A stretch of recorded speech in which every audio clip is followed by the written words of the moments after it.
Good evening and welcome to the Planning Commission meeting of November 18th, 2014. Roll call, please. Chair Peterson, Vice Chair Johnson, Here. Commissioner Chase, Here. Commissioner Samud, Here. Commissioner Mishra, Here. Commissioner Biasotti. Here. Thank you. And Commissioner Summer, can you please lead us in the Pledge of Allegiance?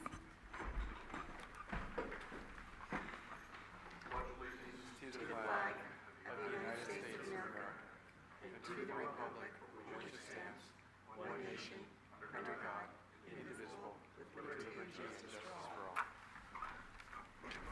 Thank you. First item on the agenda is approval of the minutes of October 7th, 2014. Through the chair, make a motion we approve the minutes of October 7th, 2014. Second. All those in favor? Aye. Opposed? Motion carries. Item number 2 is communications. Staff? Vice Chair Johnson, I have a couple of communications this evening. First, I'd like to inform the Commission, and I've shared this information with you already, but this is really more for the public, to let you know that we did receive the resignation of Laura Russell, our senior planner. And Laura has done a terrific job for the city. She's worked as a planner for the city for about 7.5 years. And Laura did, a wide range of work. She worked closely with the community during and after the PG&E explosion and fire, helping people to rebuild their homes and move back into their homes and neighborhood. She also did just a wide range of projects for our community and did a lot of internal management work within the Community Development Department. We'll miss Laura. Laura's going on to a planning consultant role, and we wish her well. Thank you. That's one bit of information. And the other bit is that I'd like to make an introduction tonight. We have Brian Millar with us this evening, and Brian is a planning consultant, and Brian has a wide range of experience, over 25 years of experience in city and regional planning. He's had a wide range of positions. He's very skilled at project management and preparing staff reports and making presentations. So Brian has helped us this evening in preparing 2 or 3 of our staff reports, and will actually present one of our presentations tonight, one of our staff reports on Stratford School. So welcome to Brian Millar. And that's Thank it you. in terms of communications. Thank you. Uh-huh. And welcome. Look forward to seeing your work. The next item is public comment. These are for items that are not on the agenda. If anyone wishes to speak at this time for an item that is not on the agenda, please step forward to the microphone. Okay. Hearing none, public comment in this area is closed. And are there any conflicts of interest from any of the commissioners? Through the chair. Commissioner Sem. Yep, I have a conflict of interest on item 5A as I live within 500 feet of the project. So you will So I'll recuse recuse yourself myself. at the time that comes up. Okay. Which come in now. Are there any other conflicts of interest? All right. So the first item of business, excuse me, is 156 San Diego Avenue. And that is a request for a parking exception. I'll wait actually until Commissioner Samet steps out.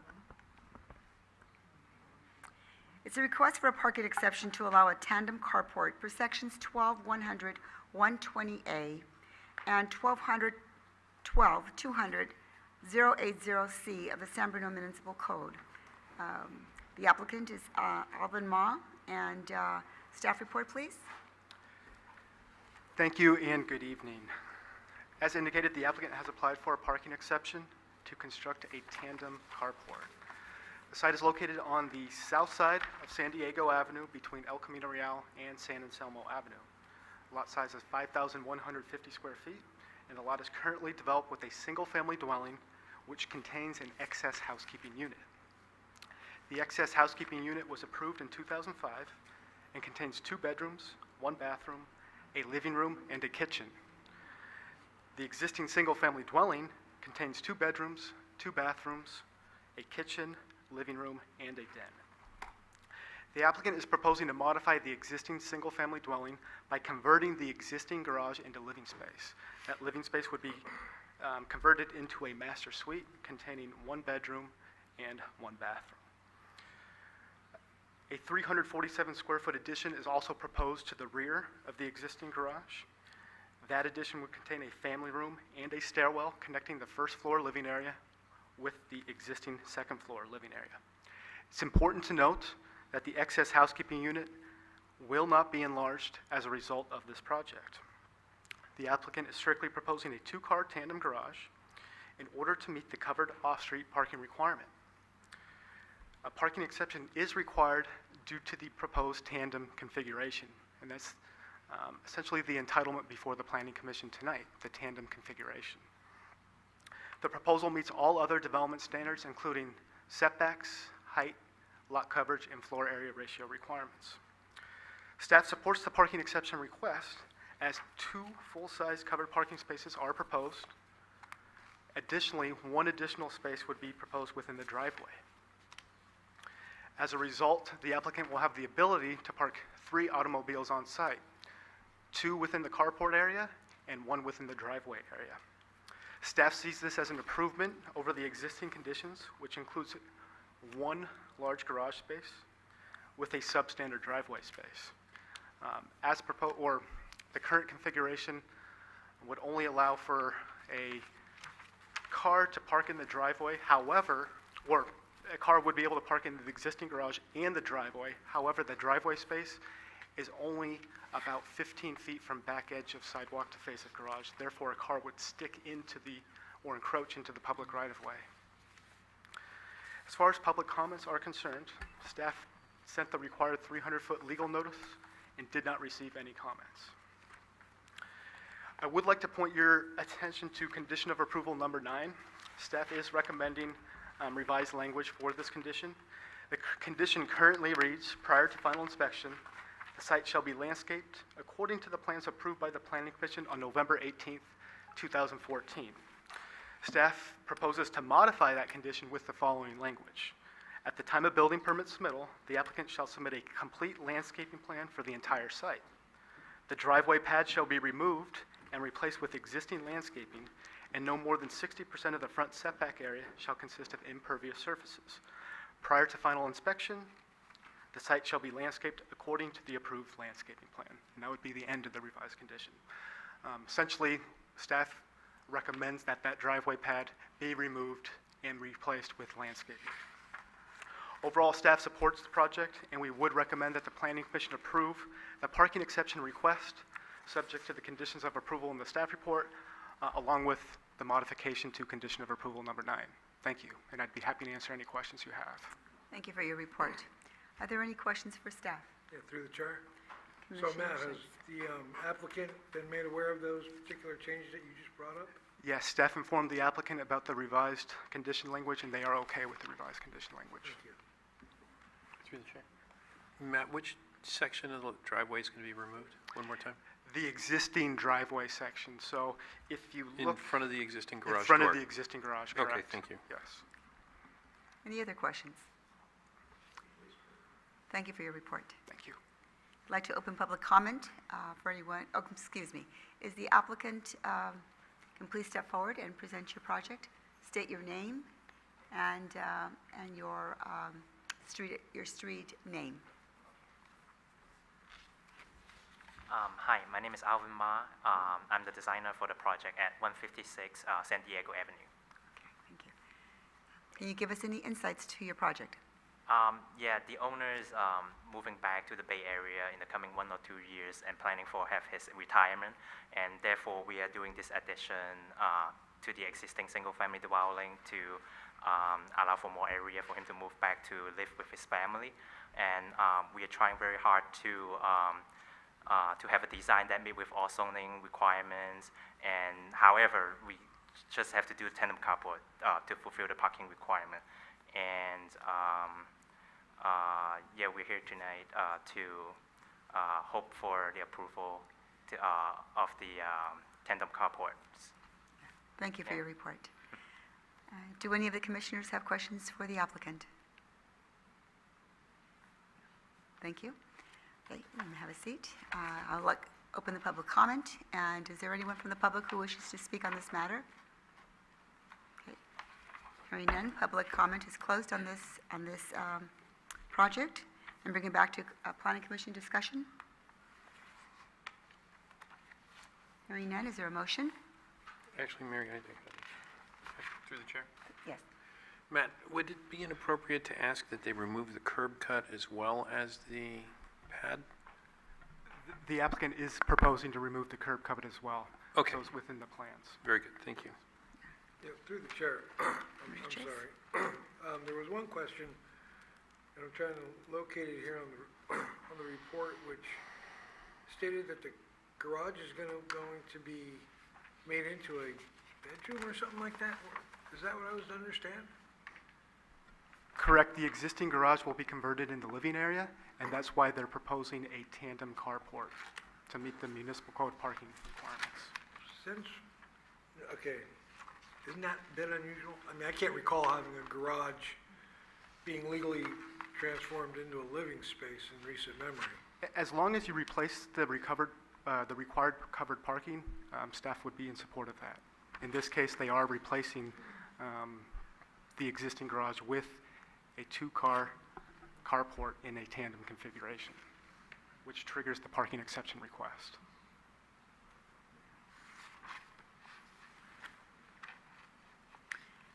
Can you speak to the habitable of a garage and I think some of the questions that might be being thought of?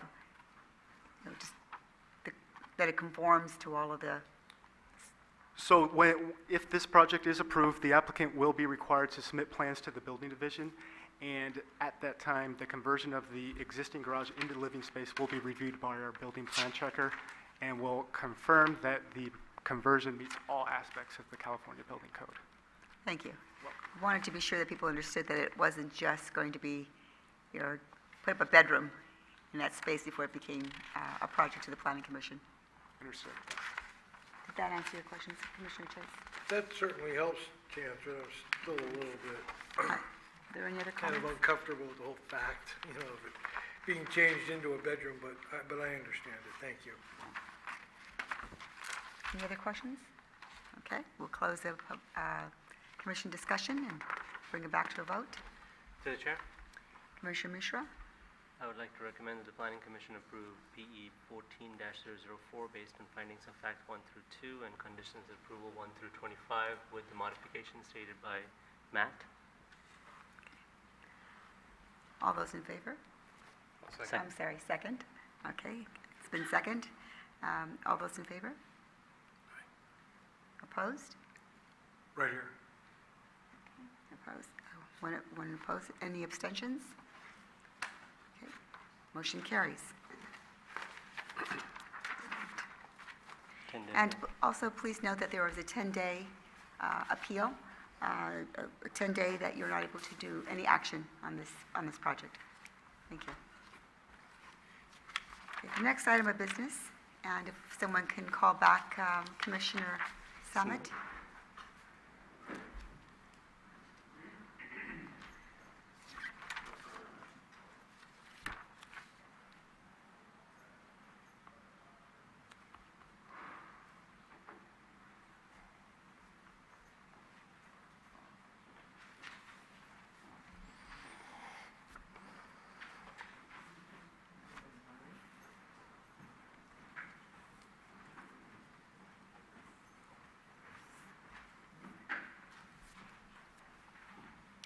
So the next item of business is item B, 2322 Crestmore Drive. It is a request for a use permit to allow operations of a private school for grades kindergarten through 8 and a preschool utilizing the former Crestmore Elementary School located in the open space and conservation and single-family residential zones per sections 1284080C and 1296060C.1, 1296170C2 for the San Bruno zoning ordinance. Staff report, please. Good evening, Madam Chair, members of the Commission, Brian Millar. In the existing conditions section of the report, we do note that this is a the site of the former Crestmore Elementary School, which is still owned by the San Bruno Park School District. The district closed that school in June of 2013, subsequently declared the site as surplus property, and excuse me, subsequently entered into a 20-year lease agreement with the applicant, Stratford Schools Incorporated. Stratford proposes to, through this use permit before the commission tonight, proposes to operate a private school at this location. The school was constructed in 1957. It consists primarily of two adjoining buildings that are connected by a covered a series of walkways and an interior courtyard. Those school buildings contain classrooms, administrative areas, multi-purpose rooms, similar types of spaces. Next to the school, there's a playground to the east that has both a couple of defined playground areas with the playground equipment, as well as a blacktop or paved area that has a series of dedicated sports court areas, tetherball, basketball, and the like. There's also a lower level to the school facility that includes another playground as well as an open play field. There is a perimeter driveway that runs around, paved driveway that runs around the school. We'll talk about that in just a moment in terms of the applicant's proposal to use that as part of their circulation system for student drop-offs and pickups. The site, that driveway ultimately does connect back out to Crestmore Drive. There's a one-way driveway in, and then separated by a median island, there's a one-way driveway out to Crestmore.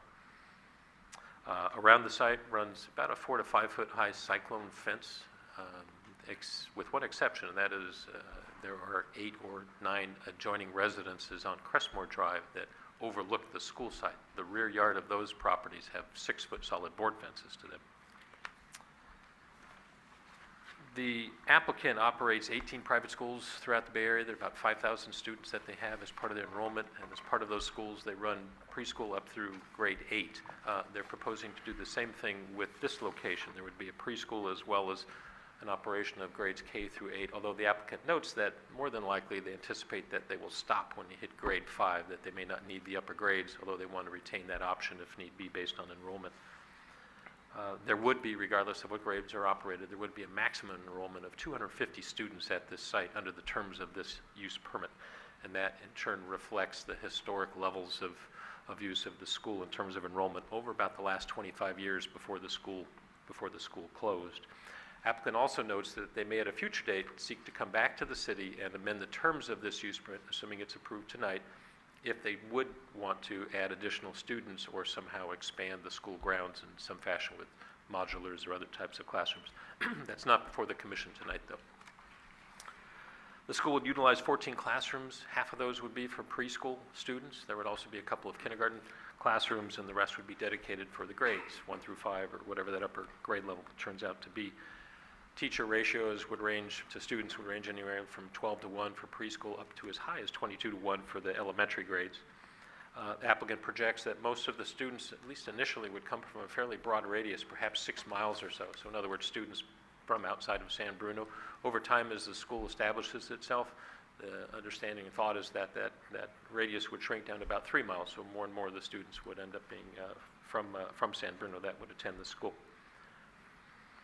Of the 250 students at that maximum enrollment, most, about 144, would be at the preschool level, and 106 would be at the kindergarten and the grade levels.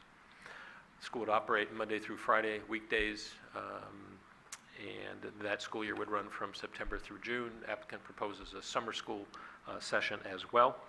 They do seek to open with preschool classes starting in January of 2015. And so as we speak, the plans have also been submitted through the state, the Department of State Architect, for review. They have review and permitting authority over the school because the school is still retained as a public school site.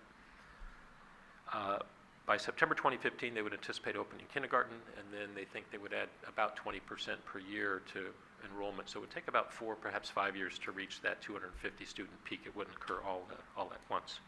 There'd be an on-site total of about 26 staff, mostly teachers, but also admin staff and related support help.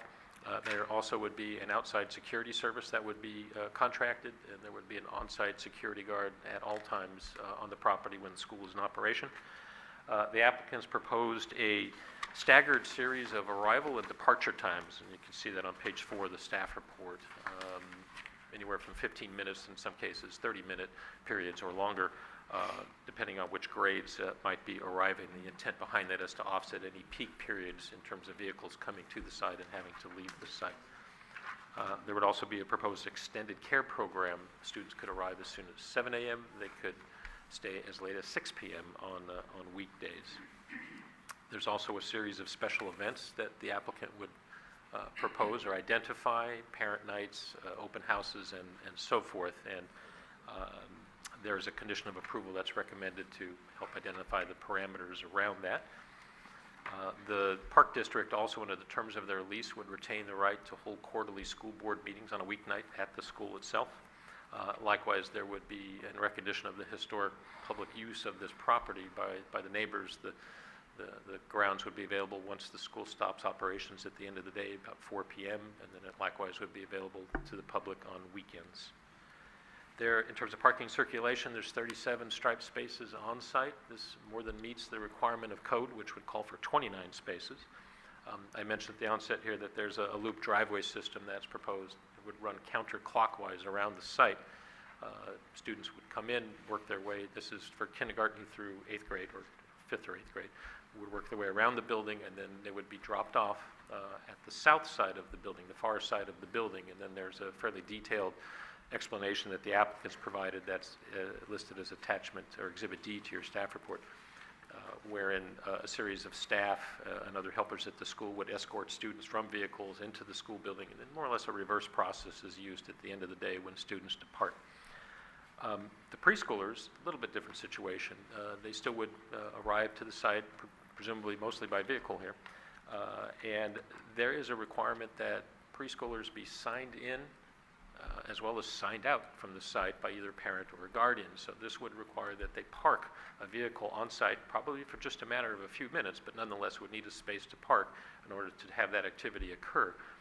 Staff expressed some concern to the applicant that of those 37 spaces on site, if the majority of them are taken by staff and others at the school, would only leave a handful of other spaces open or available for the parents or the guardians that need to stop for at least a few minutes for the preschoolers. So we've suggested a condition of approval for that the applicant provide us with a final parking and circulation plan that would identify dedication of preschool parking spaces towards the front of the facility to ensure that there's an adequate number of spaces available for that morning queue in particular, and also identify additional spaces for staff.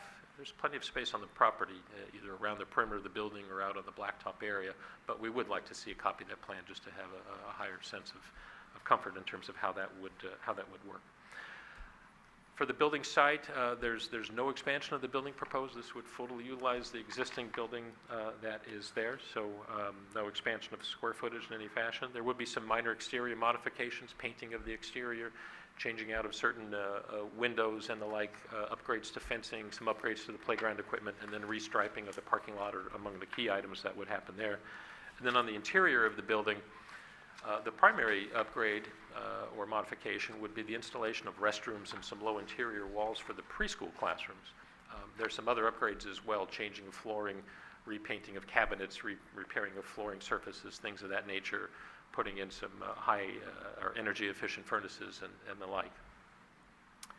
For public comments, there was a community meeting, informational meeting that was held back on September 24th that both the applicant attended as well as staff. And then as far as the legal notice for this hearing tonight, notice was sent to property owners within 300 feet of the project boundaries, and then notice was also posted in the paper. We did have a couple of general inquiries from residents in the area asking, for example, if the property was going to be rezoned in any fashion, and the answer was no. The existing zoning stays on the property, or if there would be expansion of the school operation into Crestmore Canyon, for example, and again, the answer was no. This is utilizing the existing facility. Under the analysis and recommendations section of the staff report, we analyzed this and looked at this from the standpoint of land use with respect to traffic and circulation, also with noise, particularly with students using the outdoor play areas. On the land use side, we did recognize that this has been an existing school site operation for over 50 years, and that enrollment at the school would be peaked based on these more recent historic upper levels of student activity. that the site is surrounded on 3 sides by the Crestmore Canyon open space, where we do have some adjoining residential lots. There was some separation. There's a great separation, probably anywhere from 12 to maybe even 25 feet at some spots, combined with a fairly dense stand of mature trees, the 6-foot backyard fence, as I mentioned earlier. So based on those types of things, and again, recognizing the historic use, we didn't really identify this as having any particular land use concerns. Traffic and circulation issues, I did note the concern about the on-site parking. There's a host of conditions that are recommended that speak to and provide additional assurance relative to how the on-site parking and queuing system will work, not the least of which include a requirement for posting of monitors at key locations on the project site, including at the entry from Crestmore Drive down into the project site, just to help make sure from start to finish, parents and guardians follow their directions and so forth. There's a number of conditions that speak to that particular issue.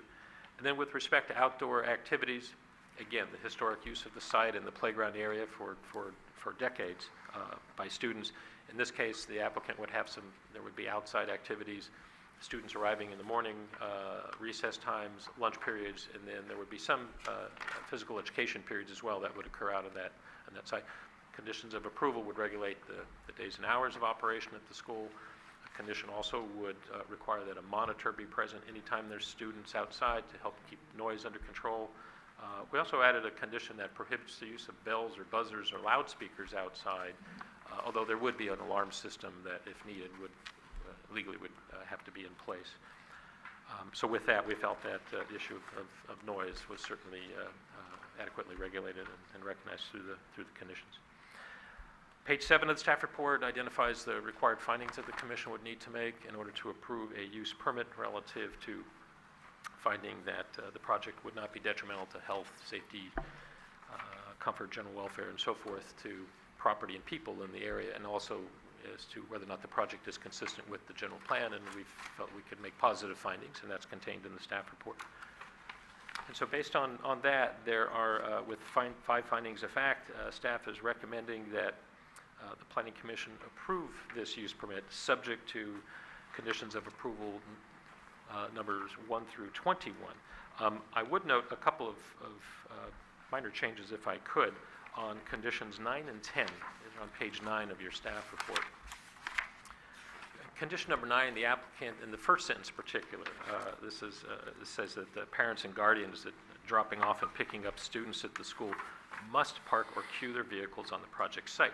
Applicant expressed concern that while they think the vast majority of vehicles will in fact enter the site and be parked on this site, there could be the occasional vehicle that for whatever reason is parked up on Crestmore Drive, and they were concerned that the condition as worded might be difficult for them to, if not impossible for them to comply with. And we understand their concern and would suggest a little bit of softening on that language. So instead of saying that the vehicles must park or queue on the project site, that instead say that they are expected to. And then the rest of the condition would remain the same. And that goes back to identifying, preparing a written circulation and parking plan that is provided to each and every student and their parents, so that there's a good understanding of how the system is intended to work and further enforced through the monitors that would physically be on the project site. So that's condition number 9. And then condition number 10, which speaks to the special events. The applicant expressed concern that we tried to put some parameters around this and identify the range of special events. And as part of that, we indicated that there would be probably up to 3 open house events held per year. The applicants indicated that while that might be the case, they've had some of their campuses where they've had as many as 6 open houses. So they've requested a bit of easing of that restriction, if possible, either on this event, but perhaps for special events in general. And they may choose to speak to that when they get a chance to address the commission. At the very least, staff would support for special events, identifying that instead of 3, that it could be up to 6 per year. And again, special events would also be tied to provision of parking restrictions and the like to students, so that people arriving for the event have a pretty good sense of what the expectation is. If they're parking on the site, that it's not an expectation that they would be out on Crestmore Drive walking into the property. And with that, I think that will conclude my staff presentation. The applicant is here tonight as well to respond to any questions the commission may have. Thank you for your presentation. Do the commissioners have any questions for staff? Okay, thank you. If the applicant can please step forward and present your project. Good evening, members of the commission. I appreciate the opportunity to be here. Thank you for your time to consider this proposal. I also wanted to thank city staff. This has been, we consider this a pretty simple project, but I think it's kind of a new concept for a lot of cities. And so it's, I think it was looked at very, very closely, and I appreciate that intensity of view. We're excited to be here.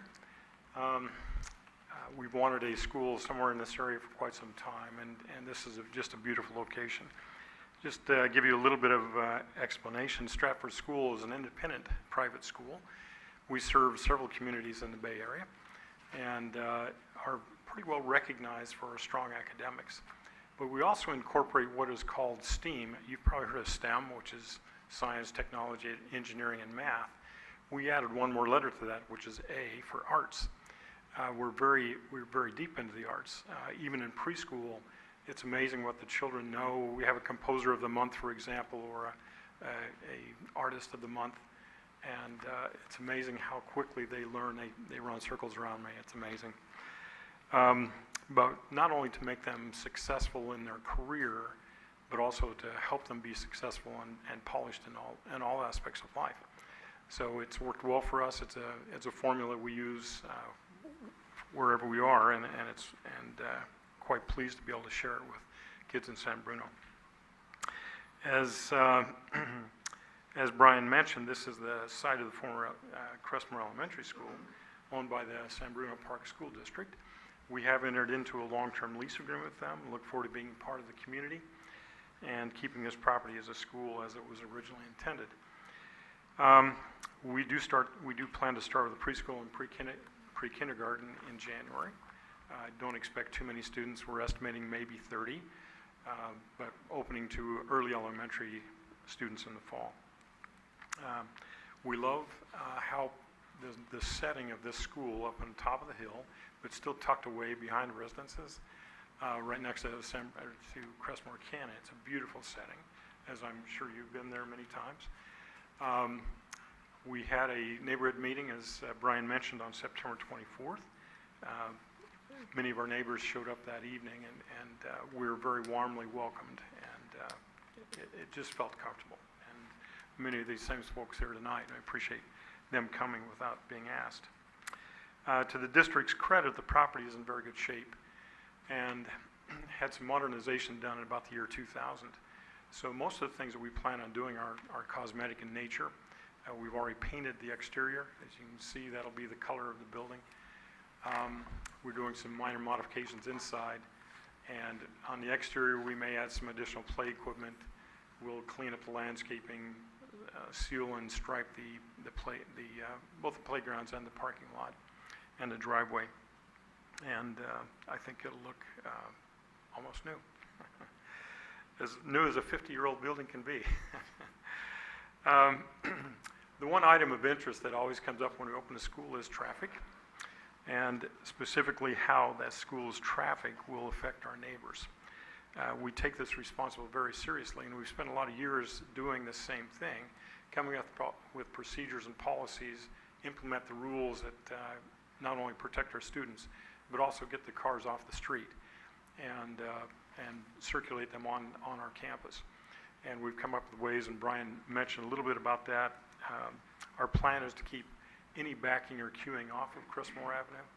And fortunately, this campus has sufficient options that we can utilize to make that happen.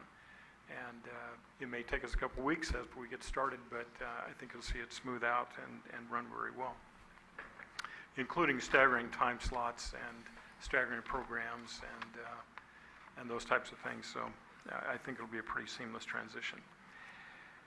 We have read the conditions suggested by the staff, and we're in agreement with including the comments that Brian had just made. We're in agreement with all the conditions, but we did have, with the change that he made in condition number 9, we're in favor of that as well. Just have two minor modifications. Number 13 talks about not having any, and Brian mentioned this as well, let me be more clear on that. We would not have any bells, buzzers, or loudspeakers outside. We do, as part of our Code Red protection services, we do put a loudspeaker out to the playground, so if there is a stranger on campus that causes alarm, that alarm will go off. Those kids will be very well trained, and we'll have at least quarterly, possibly even monthly Code Red drills. So you might hear a beep, a blast of an alarm for a short period of time, as well as fire drills that we have, and similar fire alarms will go off at that point. So that's the only change on that one. Just to be clear on that, I don't think necessarily that needs to change the verbiage. The condition we had on number 10, and Brian spoke about that as well, there's maybe a little miscommunication between us. We at almost every one of our campuses, we pretty much limit our open houses to 3 a year.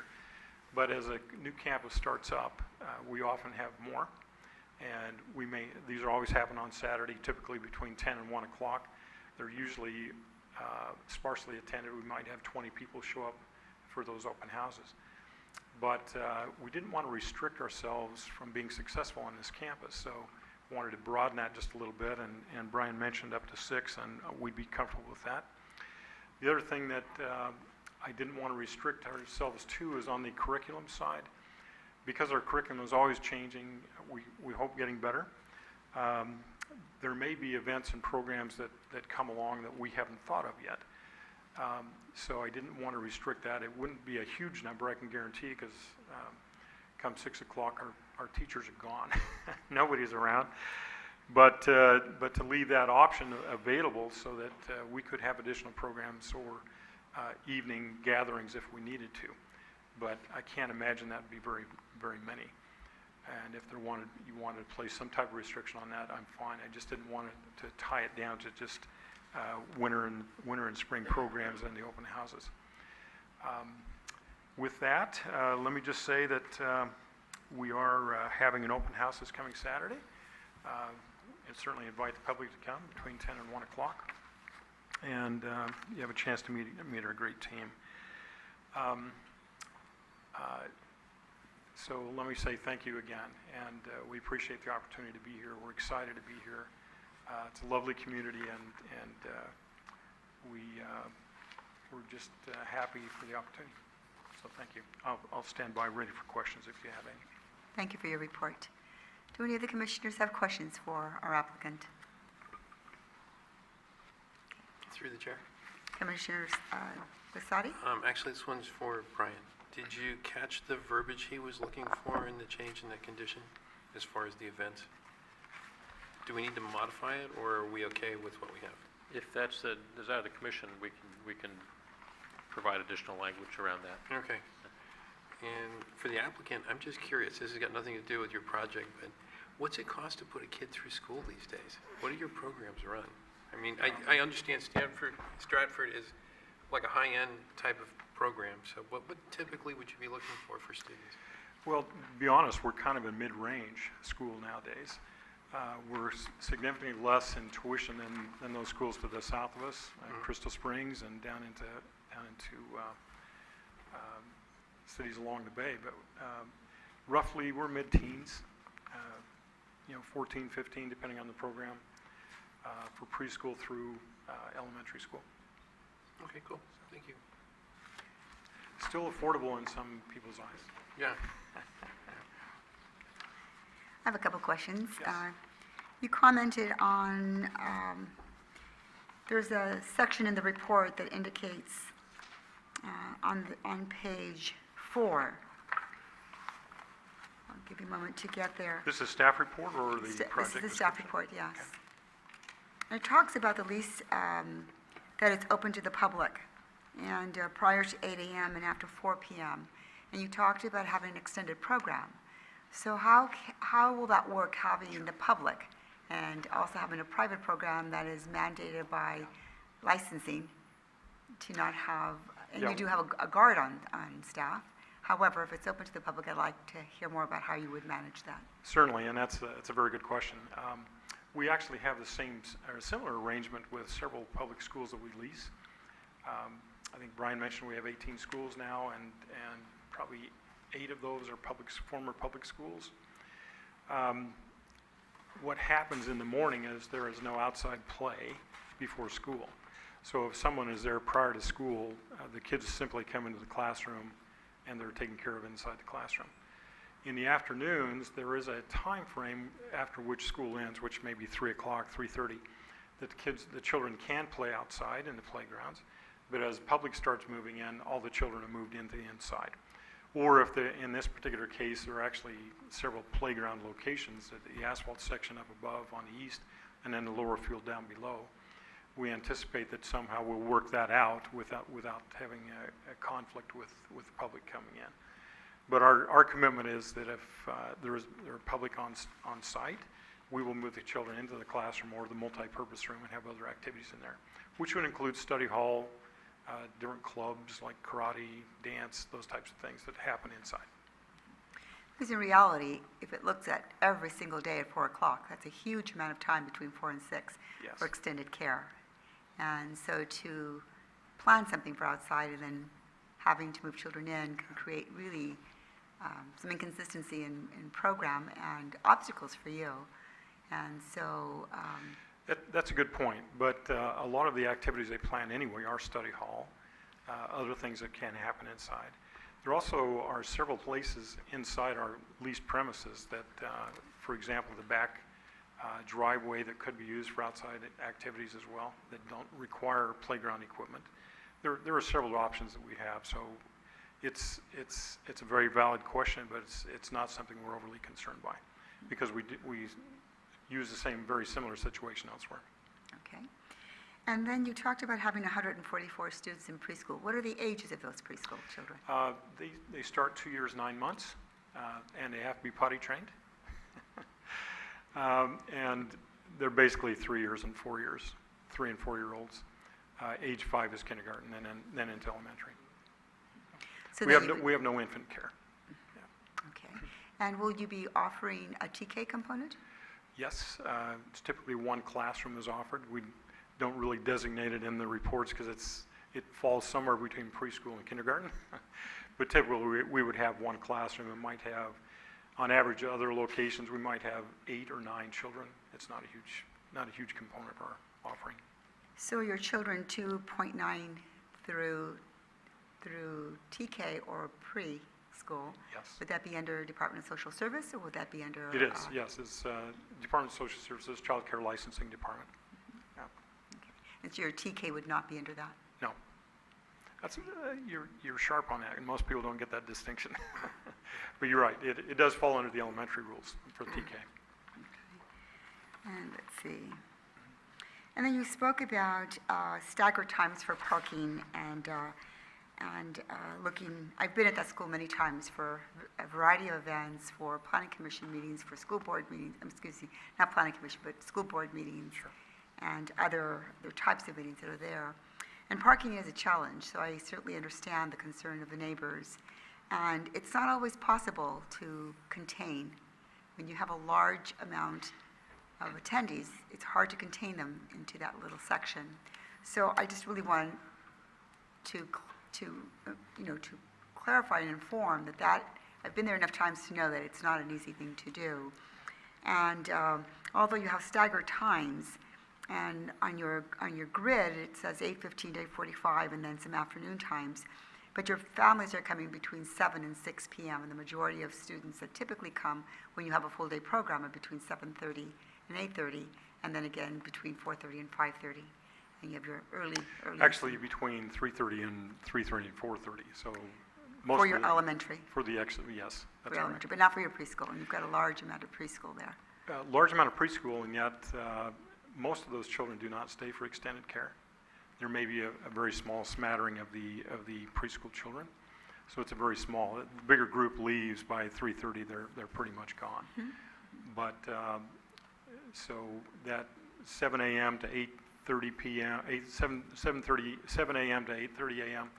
is a pretty small group as well, but we accommodate them all on the interior of the space, yes. And that offering is primarily set up for parents who work and, dual income earners, and they drop their children off in the morning and pick them up after work in the evening. But it's not a huge group in terms of the preschool. I would find that unusual, just having that understanding of it, that typically your preschool children, youngest to preschool, are typically, as you indicated, dual workers, and they normally work an 8 to 5 shift and need that range an hour beforehand or an hour afterwards, and seems to be a large component, but I certainly, your programs. Well, it's kind of the way it works in our other schools, so. So I understand just to understand that you're indicating that your preschool children are picked up, the majority of them by 3:30, that they're not there in the afternoon. That is correct. Okay, thank you for clarifying that. And I know that there was some discussion about, I think in the report, that there are just a few minutes when parents come in, but it's not uncommon for parents to want to engage in conversation with staff, with leadership in your program, and 5 to 15 minutes is a very common stay for a parent. And that's why I wanted to speak to the parking component of it, because you can shoo a parent out when they're discussing your youngsters, right? Well, and we also think it's important for the teacher to have that face time with the parent as well, and vice versa. It's actually good for the child. And Brian had those same concerns. Fortunately, again, this campus does have several opportunities for additional parking, even within our leased premises, which is tight around the building. We would anticipate we'd be putting additional parking behind the building along the driveway, so that we park our staff back there and leave many more of the spaces open in the front parking for parents. That'll be part of our full analysis and report we get back to the city. I think that concludes my questions. Thank you for answering them. Thank you. Okay. Thank you for your report. Thank you. Is there anyone else from the public who wishes to speak on this project? Hearing none, close the public comment and bring it back to Planning Commission discussion. No discussion? Through the chair, I'll make a motion then, that we approve use permit 14-011, based on findings of fact 1 through 5, subject to conditions of approval 1 through 21 with the so noted changes.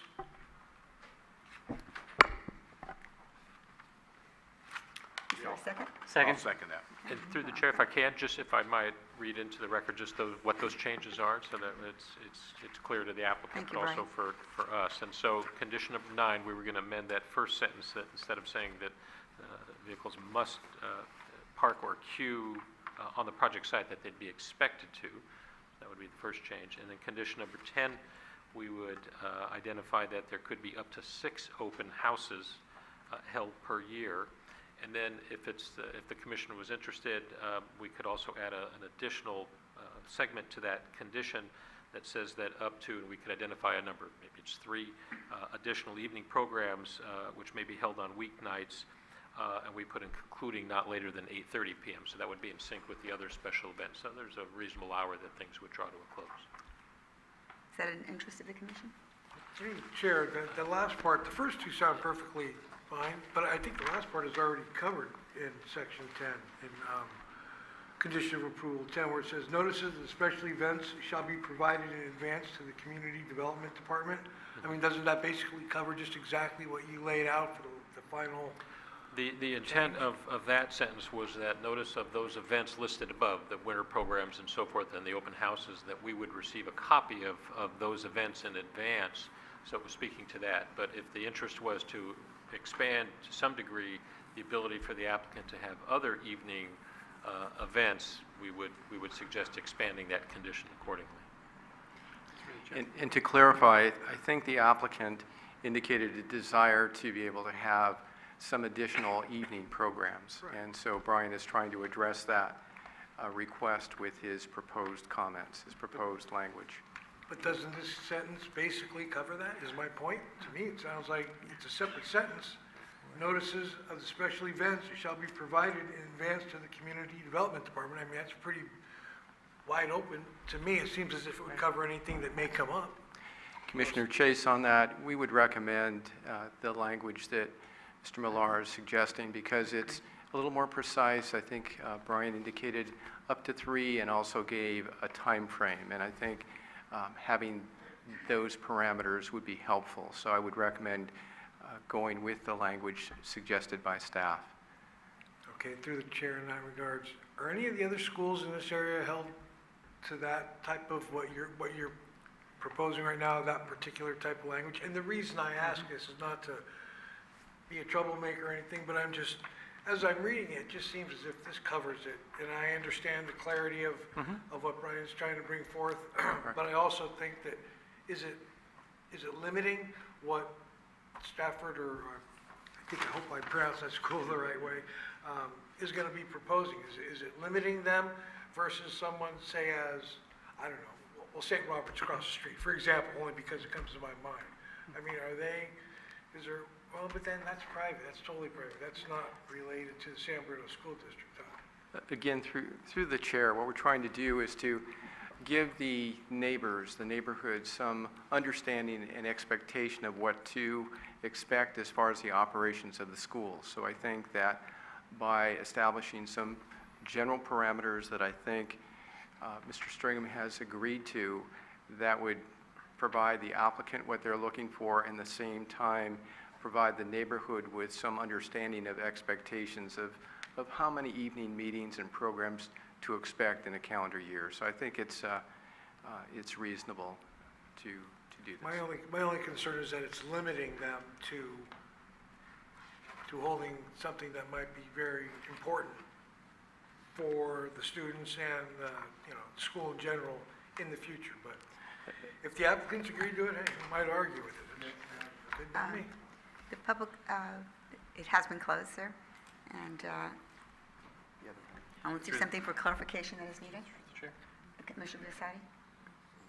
Maybe we can adjust that language slightly so that it's at the discretion of the community development director. That way, if they do come back with additional things that they want to do, it doesn't, there's a mechanism in place for them to come and speak to somebody.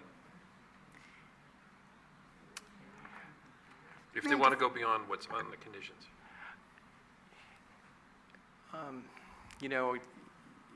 I'm more comfortable, frankly, I appreciate that. I'm more comfortable, though, really with some general parameters. If they want to come back and adjust that condition, they could come back and adjust that condition. But I think that by having those parameters, then there's an understanding that they have X number per year, and if they want to go beyond that, they could adjust the condition, come back and request adjustment of the condition.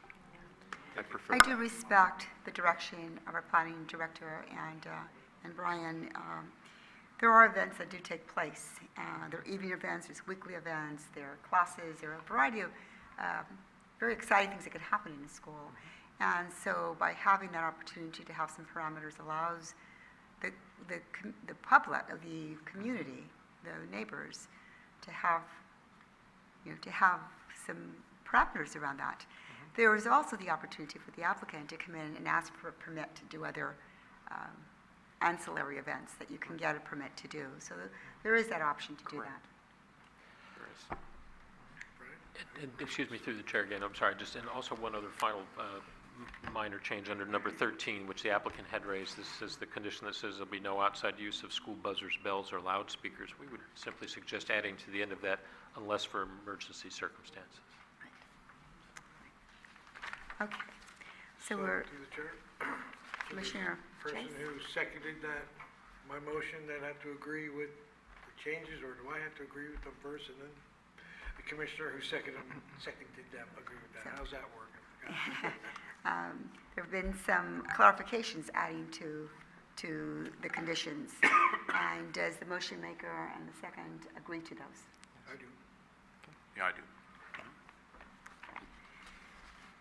All those in favor? Aye. Opposed? Any abstentions? Motion carries. There is a 10-day appeal process. I did hear that there are some action already taking place up there, but there's a 10-day appeal process in this project this evening. Thank you. To the chair, I do have a question on that. If there's a Yes. 10-day appeal period, does the event for this weekend go forward? Is there a problem with that? Oh, good question. There's no problem with that. I think that's just an introductory open house outside of really the operations of the proposed school. Sure, thank you. You're welcome. Item number 6 is the next new business, and it's a resolution. It's to adopt a resolution confirming review for conformance with the San Bruno General Plan of the disposition of the properties at 981 Glenview Drive, and that's for parcel number 019-043-500. That's also at 1110 Glenwood Drive, parcel number 019-014-180, and 1641 Claremont Drive, parcel number 019-023-340. And this is for the development of single-family residences. Staff report. Vice Chair Johnson and Planning Commissioners, Government Code 65402 requires that as a city like ours proposes to dispose of property, that it must come before the Planning Commission and request a determination of general plan conformity. So what's before you tonight in consideration of these 3 parcels is a request to determine whether the sale of these properties to Castle Companies, a proposed developer for development with single-family residential units, is in conformance with our general plan. Our city staff has reviewed this matter. In the staff report, we've identified a number of policies from the city's general plan that support this disposition of property. As you know, and as stated here in the staff report, these particular properties were involved in the PG&E explosion and fire. Homes were destroyed on these properties. The properties have been acquired by the city of San Bruno through a settlement agreement with PG&E. And at this point, the city is working with PG&E on these 3 lots and 7 others owned by PG&E to develop those properties to help bring back this neighborhood. And the intent is that the city, along with PG&E, would work with Castle Companies, a firm that the City Council has identified through an RFP process to develop these home sites. As you see in the staff report, there are a number of policies that actually support this proposed disposition of property to Castle Companies. I'll cite a couple of those policy statements. One is a land use section policy that states, to ensure that new development, especially in residential neighborhoods, is sensitive to existing uses and is of the highest quality design and construction. I'd point out that the intent is that Castle Companies would go through a full design review process before the Planning Commission for the new homes on the property. The area is designated in the general plan for housing, and so too in the zoning code. So not only would the proposed development be consistent with the general plan and zoning, there would be a full review process before the Planning Commission at notice public hearings to ensure that the designs would be of a high quality. Another policy that I'll identify here in the staff report is, during plan review, protect the residential character of established neighborhoods by ensuring that new development conforms to surrounding design and scale. Very specifically in the RFP that went out, it was indicated in that RFP by the city council, that the proposed designs for the new homes would need to meet the development standards of that zoning district and in accordance with the city's residential design guidelines. So we have both the residential design guidelines and also development standards for this particular area. And it was very specific in the RFP, and in fact, as we looked at 5 different firms that proposed and were considered, Castle Companies came closest, we thought, to really proposing designs, initial designs, that really blended with the neighborhood in terms of scale and overall design. and there'll be the opportunity to look at more defined plans before the Planning Commission at notice public hearings. We've prepared a resolution that's attached to your staff report. This resolution is resolution number 2014-07, and it basically determines that the proposed disposition of these properties to Castle Companies for development with single-family homes is consistent, is in conformance with the city's general plan. We recommend that you go forward tonight and adopt this resolution. Thank you. That concludes my staff report. Thank you. Are there any questions or comments for staff? Through the chair. Commissioner Shinn? Just one question. The sale of this property and the funding, does the funding go back to the special commission, or is it a City of San Bruno fund? The actual sale of the property in terms of the funds coming back, I can't answer exactly what that would be. The city manager's office has been working on the actual sale, the purchase and sale agreement. So But the fund it goes to, not the amount, but the fund it goes Right, to, was that exactly. already predetermined? It's predetermined. Okay. Yeah, those funding sources are predetermined. So our focus really is general plan conformity with this matter before you this evening. Okay, thanks. Thank you. Any other comments or questions? All right, we'll open it to public comment. You never know if someone wants to run in through those doors. I'm waiting Public for comment is officially closed, and this is a roll call vote.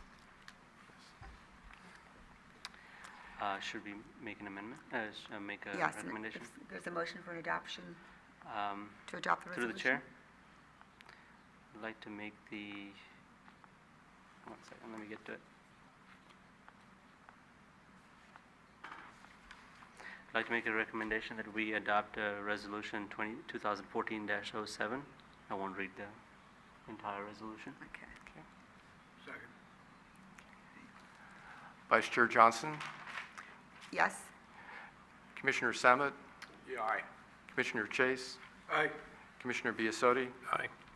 Commissioner Mishra. Aye. Thank you. Okay, the adoption carries. And the next item B is also to adopt a resolution confirming review for conformance with the San Bruno General Plan of the acquisition of property 324 Florida Avenue. And those numbers are 020-366-050, also 020-366-060, and 020-366-070, 020-366-080, and last one is 020-366-090. All right. Staff report, please. Okay. Vice Chair Johnson and Commissioners, similar to the staff report I just presented, this is also a staff report having to do with general plan conformity. In this case, the City of San Bruno is looking to acquire property. And likewise, Government Code Section 65402 requires, as a jurisdiction like ours desires to acquire property, real property, there's a need to determine, does this acquisition conform with the city's general plan? In this case, the property is identified at 324 Florida Avenue. It's approximately 15,000 square feet in size. It's comprised of a number of lots and parcels, as indicated by the Vice Chair. The intent here, the city is looking at the possibility of acquiring, removing the existing structures on the property and developing this site as a pocket park. The site itself is currently designated for single-family residential development, which could be detached or attached. Given the size of the property, about 15,000 square feet, potentially there could be about 5 units developed on this property, 4 to 5 residential units. The City Council is considering this site for a potential pocket park site. There are no similar pocket parks in the vicinity that's described in the staff report. At this point, in terms of looking at general plan conformity, we looked at both park uses and residential uses and indicated a number of policies from the city's general plan that would really apply to either direction in terms of future use. I think at this point the intent is pocket park, however, it could be developed with single-family attached or detached units. The policy statements, and I'll list a couple for each. In terms of being developed as a park, open space policy OSR-A states, develop and maintain parks and recreation facilities for a wide variety of ages, abilities, and interests. Ensure that parks are ADA accessible, safe, and well-maintained. As I mentioned, in this area, it's fairly densely developed for San Bruno. There are no parks or pocket parks in the area, so the idea of putting a park at this location, it would serve people in the surrounding area. It would naturally be designed and developed to be ADA accessible, safe, convenient, well-maintained, etc. There's also open space policy OSR-C provides sufficient open spaces, public open spaces, and landscaped areas within downtown Bay Hill Office Park, Tanforan District, El Camino Real, and Montgomery Street, as well as residential neighborhoods. As you may recall, just recently we looked at the Plaza project. The Plaza project is probably a block away or so, very close to this particular site, also close to El Camino Real, also close to the downtown. The Plaza project would have 83 residential units. So the idea of putting a pocket park of about a third of an acre at this site would not only service the existing neighborhood, but also the area of downtown, including the Plaza project. Kind of going the other direction, if I can, in terms of residential development, it is an infill site. It is a site that's currently designated for residential development. So looking at land use policy, LUDE, ensure that new development, especially in residential neighborhoods, is sensitive to existing uses and is of the highest quality design and construction. Again, we have our residential design guidelines. It's designated for residential development. We would need to follow those residential design guidelines. Any project would come before the Planning Commission and go through our process of architectural review and Planning Commission review, so I'm sure that would be satisfied. We also have LUD-3 during plan review, protect the residential character of established neighborhoods by ensuring that new development conforms to the surrounding design and scale. Again, we would do that as part of our design process. And then LUD-5 allows small lot, single-family housing in new and existing neighborhoods to serve as efficient and compact infill development. Of course, if it would go that direction, it would be an infill parcel. Again, we have the design guidelines. We would make sure that the design conforms with the scale and pattern of the surrounding area. So as staff looks at this particular acquisition, the intent is to close escrow by the end of this year. We see whether the city goes the direction of park development or residential development, that either way there would be conformance with our city's general plan. So we've attached a resolution for your consideration this evening. We're recommending that you go forward and adopt a resolution number 2014-08, basically finding this acquisition by the city of San Bruno in conformance with the city's general plan. Thank you. That concludes my report. Thank you. Any comments or questions of the commissioners for staff? To the chair. Commissioner Mishra. Not a question, but a comment. I mean, I personally agree with the OSR listed here, and I agree that having an open site for public to use is going to definitely improve the quality of life in this neighborhood. And I understand the need for flexibility in having residential units, or possibly having residential units one day, but I think the city should move in a direction of keeping it as an open space. I think it's much needed for this neighborhood. With that, that's all. Any other comments? Well, through the chair, I would have to Commissioner agree with Chase. Commissioner Mishra completely. Let's try and keep it the open space if it's at all possible. It's a great idea. Through the chair? Commissioner Yeah, I'd like to Desai? echo those remarks as well, especially with the passing of Proposition N and all the things that we envision for downtown. I think an open space for all those people that we see coming is going to be a marvelous thing. This could be a node. Good job. You ready for a recommendation? Through the chair, I Commissioner recommend that Desai. we approve and forward Resolution 2014-08 to the City Council for Second. Second.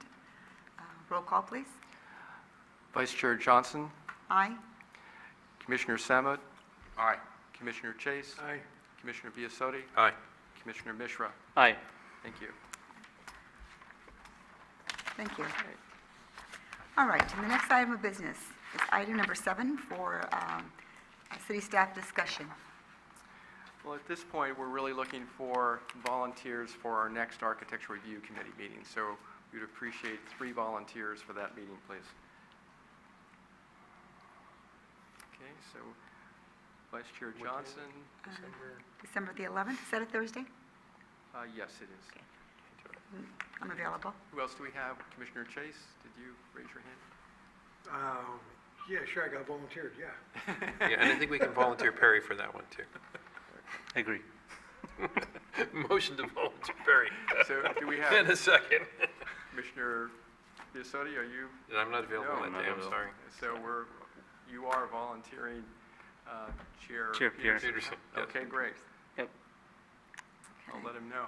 All Thank you. right. And any planning commission discussion?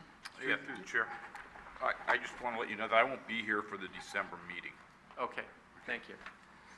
Through the chair. Commissioner Chase? We're short one commissioner, and has city council interviewed and made any type of recommendation yet to you as far as when we're gonna have another commissioner brought on board at all? The city council has had a study session, and it's involved some commission members as well. So the next step really is for us to put together a selection process, essentially. I think what the committee determined was that there should be not just an application, but there should be basically an exercise where for the commission candidates, there be an opportunity for them to kind of share their understanding of planning, the planning vision for the city of San Bruno, and also just an exercise where they could review a plan, kind of identify what aspects of the plan seem to be consistent with the city's vision, perhaps which do not, as part of that overall exercise. So I think it really is to staff at this point to develop that basically exercise and establish the criteria for considering a new commissioner. So we need to do that at this point, and that's really on our plate at this point. So we'll do that and then follow up with the council and commission. And the council's been very clear that they're looking for collaboration with the sitting commission in terms of moving forward with that selection process. So we need to develop that exercise. We'll do that. Thank you for the update. Yes, Commissioner one more. Biasotti. This came up earlier this evening. Public meetings are conducted for projects like the school this evening. And some of us as commissioners would be interested in possibly attending some of those meetings, but we never hear about them until we get to the commission meetings. Is there any opportunity for us to be informed of projects that are going ahead that are going to conduct a outreach to the Neighborhood neighborhoods? meeting. Yeah. We can do that. Let me look at that Okay. and get back to you on that. And Awesome. my concern is to make sure that, in a sense, you get the information you need, but it's done in a way that it's not prejudicing your decisions down the road. The neighborhood meeting is essentially the applicant's meeting. And so we indicate to the applicant, we encourage the applicant to have the neighborhood meetings to reach out. Our staff attends, but attends really as observers.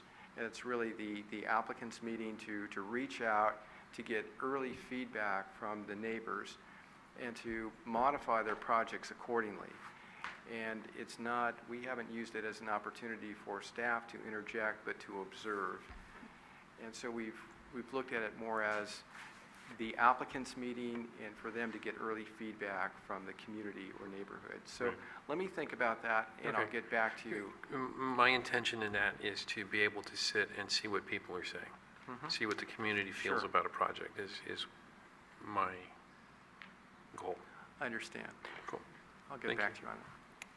And thank you for asking that question, because I also would like the opportunity, should that come our way, to attend a meeting for the purpose of observing and obtaining information and looking at, so that when I'm up here making a decision, that I'm as versed as possible to be objective and to make a decision. So if that comes in this direction, I also would like to support that concept.